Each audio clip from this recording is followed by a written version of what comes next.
ভরা গঙ্গায় স্নান করতে গিয়ে তলিয়ে গেল 15 বছর বয়সী এক কিশোর। শনিবার দুপুরে ঘটনায় রীতিমতো চাঞ্চল্যের সৃষ্টি হয়েছে মুর্শিদাবাদের শামশেরগঞ্জ থানার লোহরপুর গঙ্গা ঘাটে।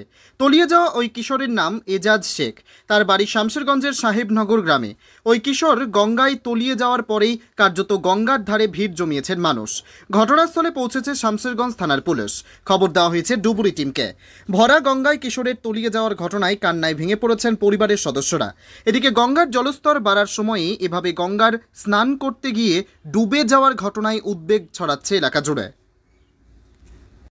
প্রায় দুপুর 1টা নাগাদ আমাদের সাহেবনগর গ্রামের আনুমানিক নাম রিয়াজ শেখ, বাবা তৈমুর শেখ নদীতে স্নান করতে আসে কয়েক বন্ধু মিলে। তার মধ্যেই আমাদের নদীর গভীরতা যেহেতু অনেক, প্রায় 30-40 ফুট, নামা মাত্রই তলিয়ে যায়। এবং আমাদের এই পাশে এক নৌকা ছিল, নৌকা ছেলে ধরার চেষ্টা করে ছেলেটাকে, কিন্তু 1 মিনিটের মধ্যে ছেলেটা কিন্তু নদীতে ডুবে যায়। তারপরে আমার কাছে ফোন আসে, আমি ওসিকে বলেছি, ওসি প্রশাসনকে পাঠিয়েছে এবং বিডিও সাহেবকে বলেছি।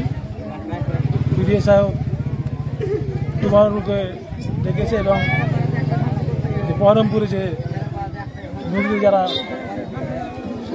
সেচ দপ্তরকে বলেছি, তারা তাড়াতাড়ি চলে আসবে এবং যাতে ছেলেটাকে খুঁজে পাই তার ব্যবস্থা করবে। আমরা চাইব যত সম্ভব ছেলেটাকে পাওয়া যায় তার যাতে ব্যবস্থা হয়। আপনার নাম? আমার নাম মোহাম্মদ রফিক। কি পদে রয়েছেন? আমি প্রতাপগঞ্জ অঞ্চলের প্রধানের প্রতিনিধি।